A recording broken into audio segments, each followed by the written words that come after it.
Hi, everybody. It is August 11th, 2019. It's 7:16 p.m. And I have had a very relaxing and restful weekend for myself. But I have been hurting for some people, some good friends of mine, and some people that attend Crossroads, my church here in Lindale. And I want to tackle just a couple of things tonight. First of all, my heart goes out to my friends in Indiana,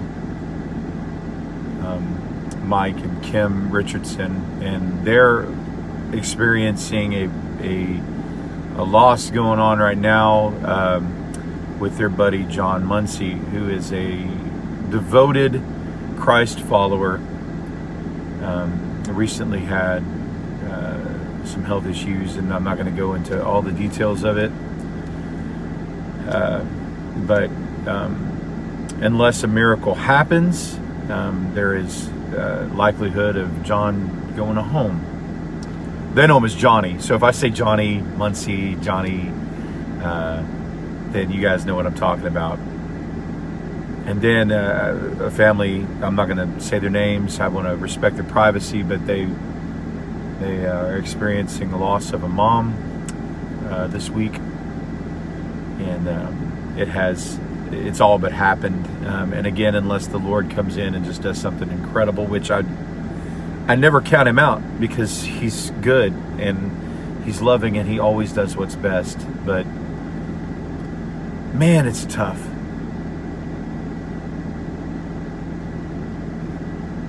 When things like this happen, you can't ever help but to kind of think about stuff and go, I don't know about you, but when, we've experienced several this year where we've just looked and went, I have no idea what's going on. I don't know why. I don't know why it's happening. I don't understand it.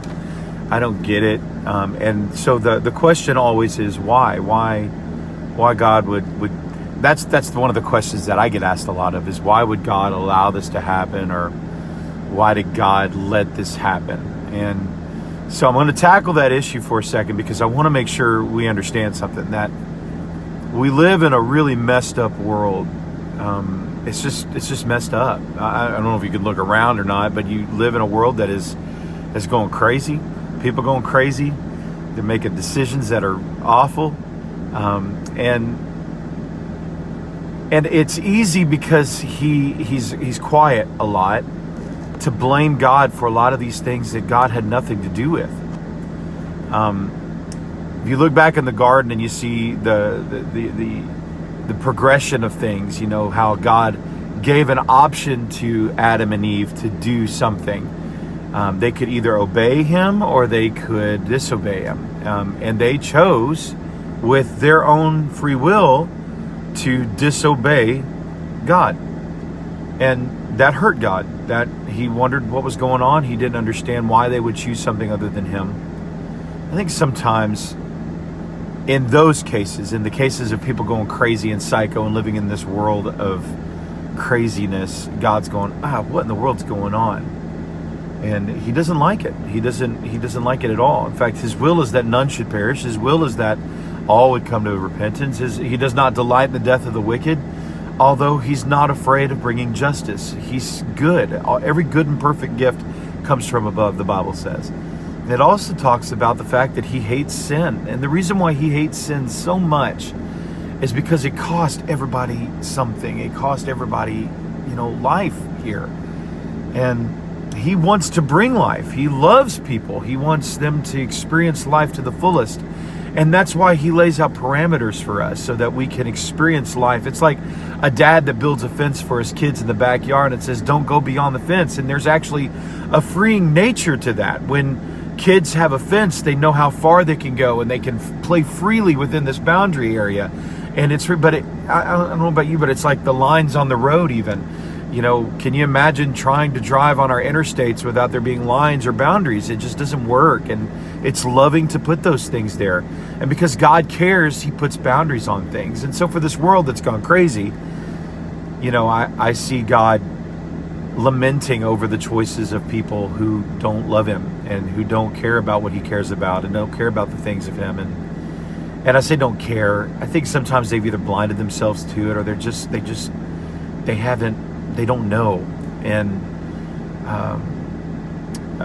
we've all been there. I've been there. I've been deceived. I've been to a place to where I've thought I was doing good, or I thought I was making good decisions, and I wasn't. And even though it felt good in the moment, it was hurting other people. And I still regret deeply some of the people that I've hurt because of the actions that I've taken. And, you reap the consequences of those actions, the person that does them, but also the people that you do them to reap the actions, the recourse of those things. And this brings me to another perspective. When people that are innocent, that they have not appeared to do anything malevolent or wrong, or it doesn't spare them from this place. We are born physically depraved. What do I mean by that? I mean, like, it is appointed once every man to die. That's what the Bible says. Now, I don't know very many people in science that have lived forever. Do you? I don't know anybody. So if you don't like the Bible and you don't listen to the Bible, then look at science and you see that there's nobody that gets out of this thing alive. We're all dying. And so, in my perspective, when we're dealing with death and we're dealing with things that are difficult like this, we've got to talk about the dash in between the two dates. I was born in 1978. When I die, there'll be another date at the end of that. But there's a dash in between those two dates. And for some reason, we put so much emphasis on that dash, as if that's the end all. That's it. That's all there is. If you don't live now, then you'll never live. And the problem with that line of thought is that there's no hope. I mean, at the end, you're going to die. There's nothing after this. There's nothing that comes after this. Once you're dead, you're dead. And that causes you, some positive things about it is it causes you to live every moment and makes you want to make the most of every moment. But at the same time, if you know that there's a hope, if you know that there's Jesus, and you know that you love him and that you're walking according to what he wants you to walk according to, then you don't have to worry about the dash so much. You don't have to worry about that end date even, because at the end of it, there's to be absent from here, to be absent of the bodies, to be present with Jesus. And that's my goal. That's what I live for. That's what I hope for. At the end of the day, when I walk off this planet, I wanted to live every moment for him. I wanted to be the best friend that I possibly could be and show him, be the best father that I could possibly be. So it showed him to be the best husband that I possibly could be, to show him. At the end of the day, I wanted my life to show him and declare him. And I don't fear the end, because every moment of my day is not about whether or not I'm happy, but whether or not I've shown him. That's what's best. That's what's the best thing for every person on this earth to see, is his love, is his plans, is his purpose. And if I'm living my life in that dash for him, then everything around me is nourished. It's alive. It's living. When I get internal and I start, critical, and I get depressed and I get down, or I start, getting mean and angry and resentful and bitter and all these things, and what happens is I bring death, and all these things around me, all the relationships around me, they suffer. And so you're seeing kind of a trend. When you live for Jesus, there's life to be had. Now, don't get me wrong, there's a lot of Christians that proclaim that they live for Jesus, but they really don't, and they freak out about things that they don't really need to freak out about. They we talked about it this week about government, and if they're going to be a government takeover, worrying about things that just don't matter, carpet color at the church, or whether or not somebody has the right hairstyle, or whether or not they do the right worship style, or that's a whole nother what. But we have this tendency in the dash to get blinded by all this stuff of life and all the things that life carries, all the storms of this thing. And so when we look at death and we go, oh my God, death is coming, it's so quick, it's going to be right around the corner, and we start freaking out because what are we going to do? We're not going to be here anymore. But see, that's the thing. When you live for Jesus, it's not about you, and you've done everything you possibly can to live for him and give him everything, then your life wasn't wasted. It's breeding life all around you, and what's the word? Synergistic is the best word I could come up with. It not only are you giving life, but because you're giving life and life is growing around you and things are happening around you and love it's incredible, all the great and wonderful things that happen through that. But he gives life to you in the process, and you're nourished and you're fed. And that's why when I talk about servanthood and serving other people and how it brings life to other people and how you conquer depression by serving people, that is such a powerful thing. Because if you get down and you get nasty and you're bitter and you're angry all the time, then most of the time you're so internal and you're so worried about life and you're so stressed out about everything. And I say one of the best things that you could ever do is to remove yourself from that and give your life for someone. That's love, man. That's what love looks like. That's what Jesus looks like. He gave his life. And so this whole dash in between, it means something when you give it away. When you hoard it, when you're trying to find the fountain of youth so that you can live forever, so that you can obtain wealth or fame or riches or any of those other things, and it's all about you, then yeah, you've got to be worried at the end of it.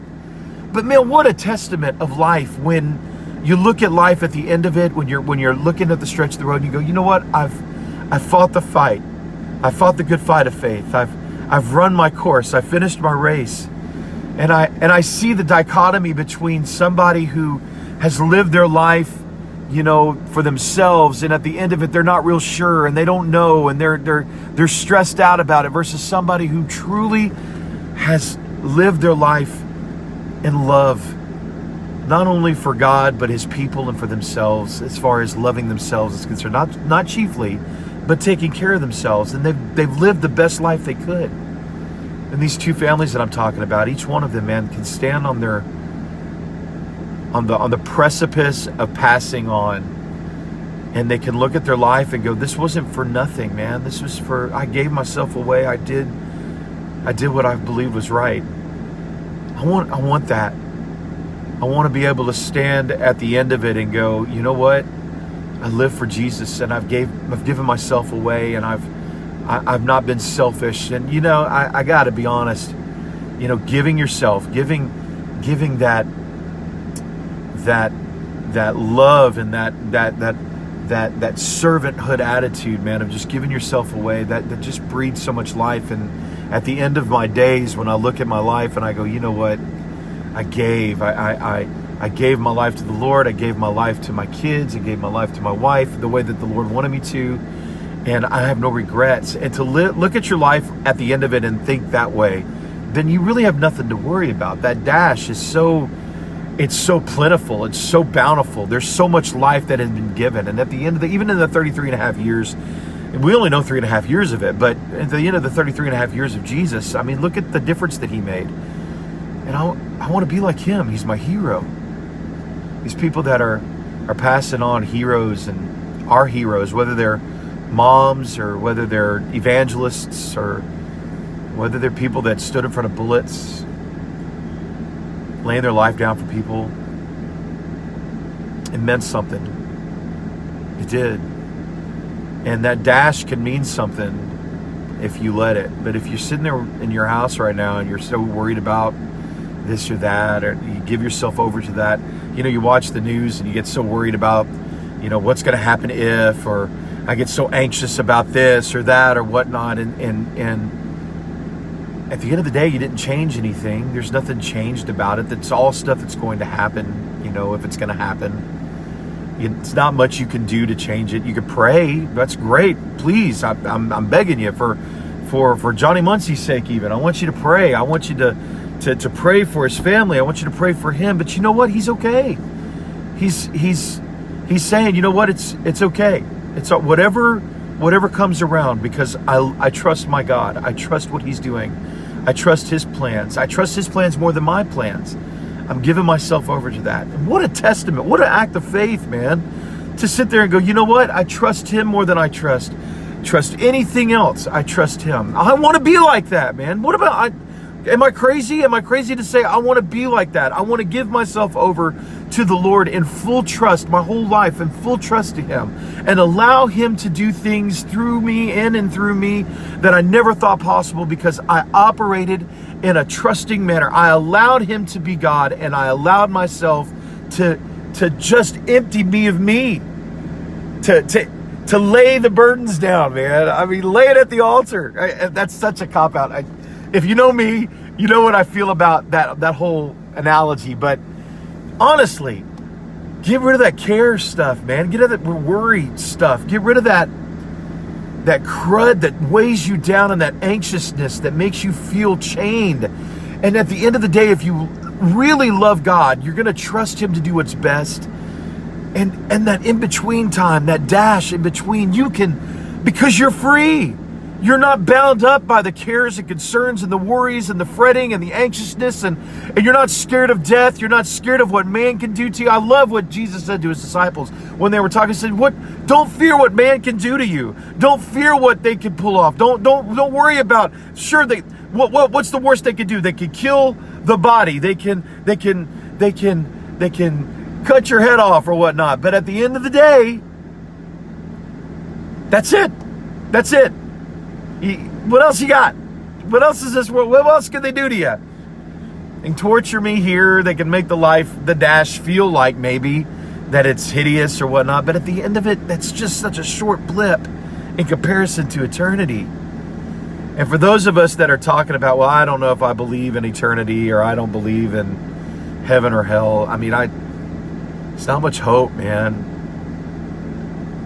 This world's really messed up. It's really fouled up. And we've got this whole... I would be worried if there wasn't anything after this. I would give myself over to doubt and fear, and I'd be a cynic, and I'd be mad all the time, and I'd be grumpy. I'm already grumpy enough as it is, but I'm just saying, I'd probably go crazy too, man. This world needs hope. This world needs love. And you've got it. You got it to give. You got spare stuff, man. I mean, it's just this dash that we're in right now, this thing that we're going through right now, is just Dee Patton, one of the heroes of faith in my life. Dee Patton, she says it's like the testing ground, the proving ground. It's where you choose sides. I love that. Choosing sides.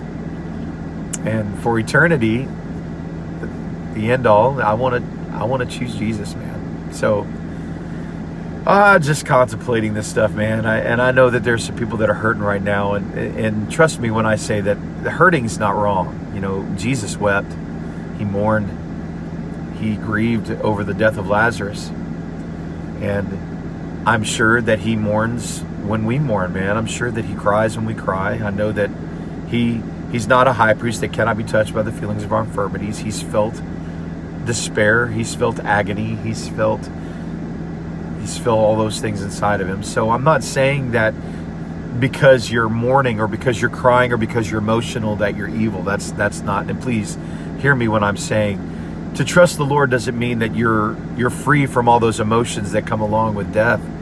You're free from all the questions that come along with what happens when we transition, and I get that there's the unknown that's involved here, and we're always constantly wondering what's going to happen and how's it going to happen, and will I feel it for long, and I'm wondering how is it going to work out, how's it going to play out, and when they bury me, and am I going to feel that? If I get cremated, am I going to feel that? You know, I've had people ask about that too, or you know, will I close my eyes here on the earth, and will I open them, and will I be in front of... Boy, that would be cool, wouldn't it? Well, that would be so cool. That would be awesome, man. I don't know what happens. I know that there are some scriptures that say that, that to be absent here is to be present with Jesus, or, that he'll wipe every tear one day, that, there's so many promises about the afterlife in the Bible. I trust him. All the other stuff doesn't matter. The streets of gold, the crystal sea, the crown of gold, crown of life, robes of righteousness, whatever. Those are cool, but he's really all that matters, man. He's all I want. And at the end of the day, when I'm done and I'm finished with this dash in between, I want to have lived it like him. I want to love like he did. And I want to be able to look at him and say the only reason why that dash meant anything was because of you. And the only reason why there was any value there or given was because you showed me how. It's true. The only reason why anything is given in life is because he gave it. He deserves all that and more. That's what this dash for me represents. I don't know about you, but that's what it means for me. So for those of you guys that are going through this stuff, man, and my heart goes out for you. I love you so much. I'm praying for you. And that seems so empty sometimes, when we're looking at El Paso or Daytona, Las Vegas, and these hideous acts that have gone on in the world, and you go, well, I'm praying for you. It seems like such a cop-out, but it's only a cop-out if you don't mean it. It's only a cop-out if you're not praying. It's only a cop-out if you don't care. But if you love, man, if you're doing something with that dash and you're loving, then at the end of the day, you know what you meant. You know what your heart was. You know where your heart was. And if you're praying, then that's good. And I think that's what matters, man. I think if you tell somebody that you're going to pray and you honor your commitment and you really are putting it to prayer, then that's a good thing. And I think if people see you do that, I think if people know that you're praying, then it's going to mean something. But if you're just putting out memes just to look important on Facebook, or you're doing something to try to, settle somebody down or manipulate somebody into believing something else, that's different. That's not Jesus. When Jesus says he's going to intercede, he'll intercede. When he says he'll lay his life down, he'll lay his life down. And I look forward to the opportunities when people call and say, hey, I just want to talk. Don't listen, man. Open your ears and allow yourself to be given to just listen to people. That's something that I'm really bad about. I like to talk. I don't know if you can tell, but I like to talk. And sometimes one of the hardest things to do is just to keep your mouth shut, nod your head, and just hear somebody. So, I don't know, man. Just thinking about the dash. Is your dash meaning something? At the end of the day, when you're looking back and you lived your life, have you lived it in worry and fear and doubt all your life, and it's all you got? Or have you given it away? Have you loved the Lord and you're looking at, you know what I've done? And you know what? There are people, and I want to make this statement real clear. God is a redeemer. So let's just say that you lived your life and you did things that you weren't proud of, and you've made mistakes, and you've done things that you're like, man, I've worried and I've been fearful and all this stuff. And I'm going to challenge you, man. You still have time left, and you can give your life. You can still trust him with everything. And I want you to watch, man, as you trust him, the things that happen around you, the life that happens. Where you were bitter and where you were, when you choose to trust him in those things, or where you're anxious or you're fearful or you're worried and you choose to trust him, man, there's something that happens in that moment, man, where you're not bound up anymore, and you're not bitter anymore. You're not cynical anymore. It's something that happens there. How do I know? I was having a talk with my wife today about how age changes people. And I said, I looked in the mirror and I don't know where this came from, but it happened. And I don't know how that happened, but it did. It's going away. What in the world? It's white.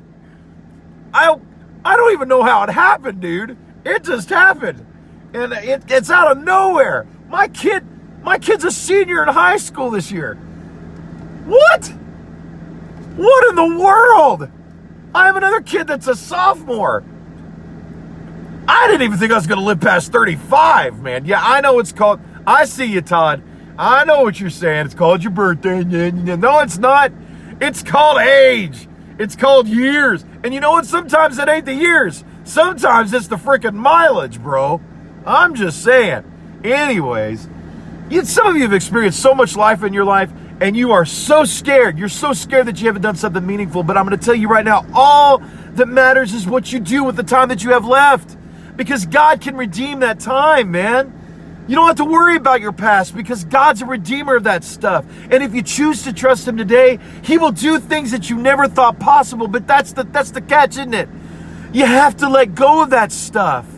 You got to let go of your past. You got to let go of all the mistakes. You got to let go of all the failure. And you got to choose to trust Him with your future. The rest of this dash can mean something, man, if you just give it to Him. He's a God of hope. He's a God of love, man. He's a God of, if you trust Him, He'll do amazing things. And sometimes it doesn't feel amazing. Sometimes it hurts like crud.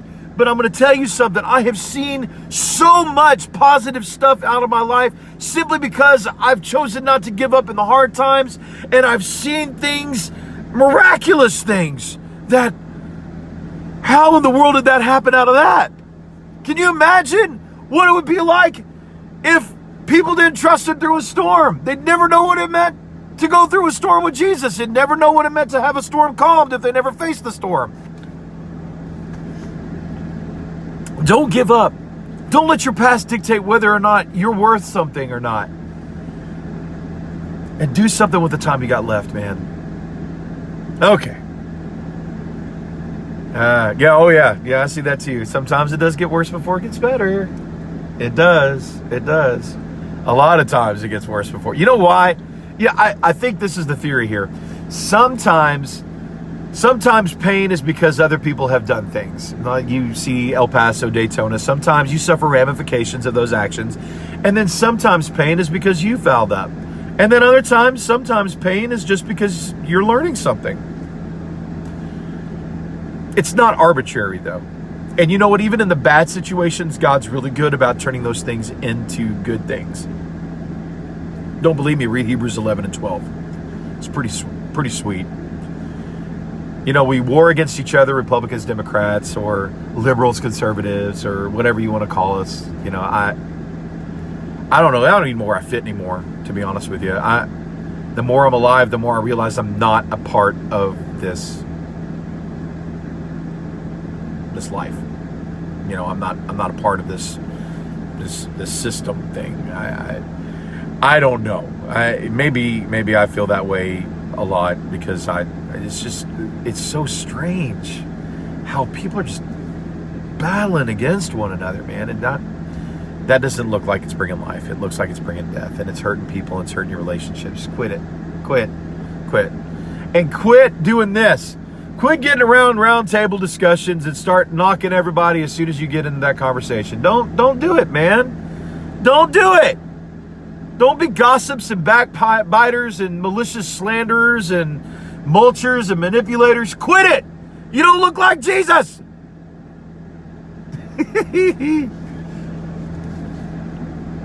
And see, some people trying to, hey, I'm just going to say this right here, and I'll be finished. This is my last point, if you believe that. Some people think that their life only has meaning when they're proving points and perspectives. And I'm just going to challenge you.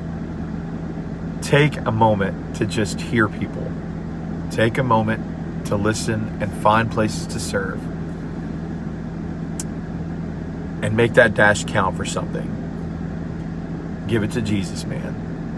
I guarantee it. I promise you. You'll never be more happy. There's no better life than giving your life away. I mean it.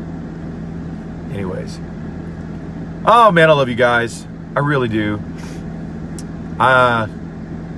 This week is my 18th anniversary with one of the most wonderful women I have ever known in my whole entire life.